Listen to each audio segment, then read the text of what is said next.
Hello, good morning. Gagawa uli ako ng ibang gagamit na naman dito sa bahay. Tapos yung sobra na pwede natin ibenta.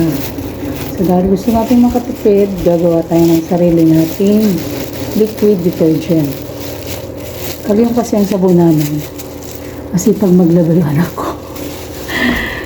Hindi gagawa tayo. Yung mga ganitong bagay, makakatipid naman tayo. Lalo ngayon, mahal ang bilihin, mahal ang gasolina.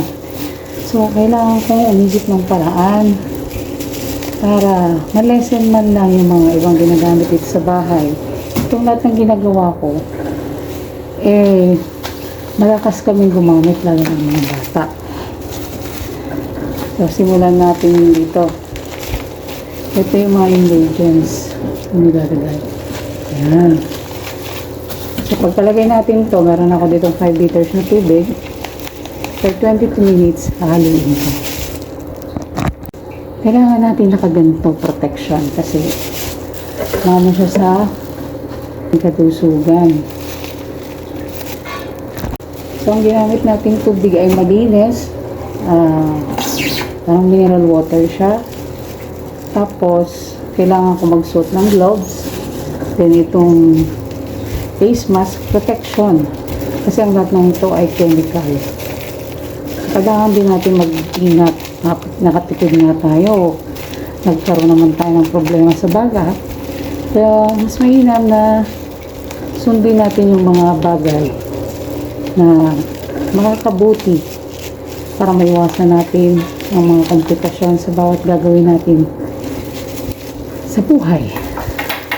Actually, para sa gagawin nating sabon. Sisimulan ka na. Unahin ko itong foaming agent. So, itong unang foaming agent. Lahat ito, gugupitin ko lang. Then, ibubuhos ko.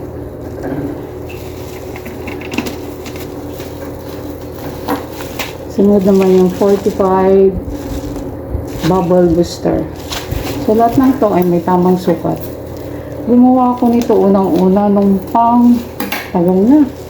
Hindi 15 yata kasi ito mga to. Hindi pa siya uso sa wala akong masyadong nagtitinda. So, nagpa-registered ako. Samahan siya ng mga dun sa may gawing Mandaluyong, ang office nila. Ang mahal ng registration during that time. So, approved naman sila. Siyempre, para kailangan ma-approve para hindi makabigay ng masamang epekto sa mga gagamit. Imagine niyo mga chemical itong mga nilalagay natin. Ay, nagtabugan ako.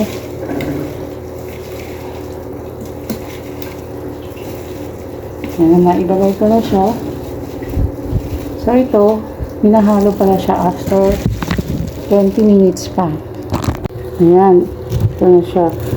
5 liters lang tong water, hindi pa siya pwedeng haluin after pang 20 minutes. So, magta-timer tayo. Itong mga isusunod kong ilalagay para sa scent, chelating agent or water softener with antibac. Tapos, foam booster, moisturizer, and pigment powder. Ang step 4 nun, ibuhos ang permit pouch at haluin mabuti. Tapos yung isa pa, ang laman nun para sa degreasing agent and stain remover, pantanggal ng mancha. Ibubuhos natin yan, pinakahuli yung thickener. Mabagal lang hanggang sa maubos at matunaw. And pagkatapos ng 24 hours na resting period, maaari na siyang isalin sa mga bote ang ating liquid detergent. So, hindi siya basta-basta gano'n na sabay-sabay mong ihalo dahil meron siyang step-by-step procedure na kailangan natin sundin. So, ang lahat lang yan, meron naman siya mga label para naman sa kaligtasan din ng mga gumagamit. Imagine mo, panglaba mo, maaari siyang pag sinuot na ng pamilya mo, tapos hindi mo sinunod, maaari siyang magkaroon ng rashes or kung ano pa man reaction sa katawan Pag hindi natin sinunod na inlagay ang lahat na ito. Kaya nga ako napag-gloves din habang gumagawa para maiwasan ang allergy o kung ano mang epekto ito sa ating balat. So, meron pa tayo 6 minutes para maghalo. Di ba masaya rin gumawa ng sabon? Yung gusto ko kasi, favorite niyang gumamit ng detergent soap. Ayaw niya ng powder, masipag siya pag pag liquid. Hindi pagbigyan natin. Para may tagalaba ako.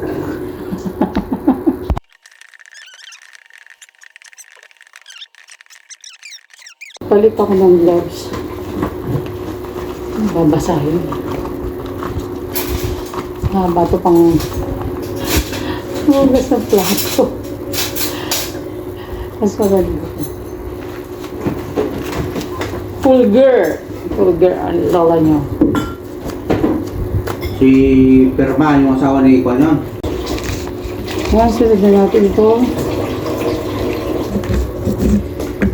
Pero yun mo, after 24 hours pa bago magamit ito.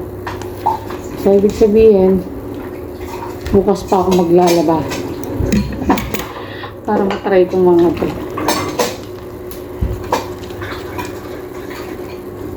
Saan yung ano? Saan yung alamang? Yung alamang? Yung isa dyan? Ay, kare-kare.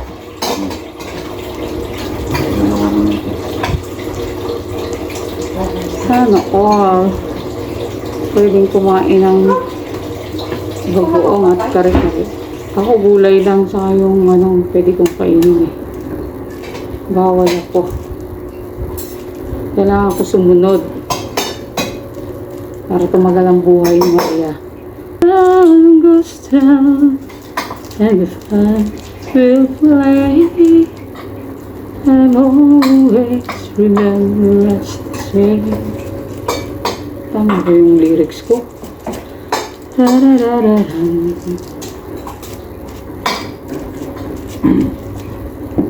Maano nga siya. Dalawa pa lang na ilagay ko. Pampakulay yun. Ariel yun. So, yun yung pigment powder. Ito yung para naman sa stain remover. Ang tanggal sebo at mancha. Ito kayong natatanggal ito ang mancha, no? Hindi pa naman ako marunong magtanggal ng mancha. Bahala yung aking washing machine. Ay, daddy, ka na magtanggal ng mancha, no? Ha? Hindi ko may tibo. Ayaw din niya. Tapos to, unti-unting ibuhos. Unti-unti. Unti-unti. Unting kumapata. La la la ayaw kong ganito. Ay dinggin mo. Nahihirap ka. Ang puso. Dahan-dahan lang daw ang paghahalo at pagbubuhos nito.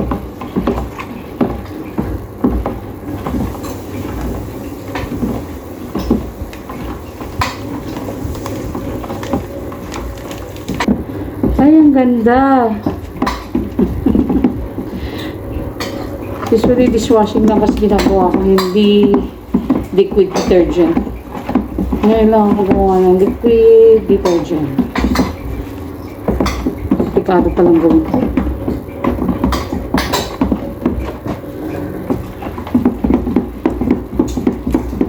Ayan. Then, i-rest natin siya ng 24 hours. Haluin ko pa ng konti. Mabagal lang daw, mabagal.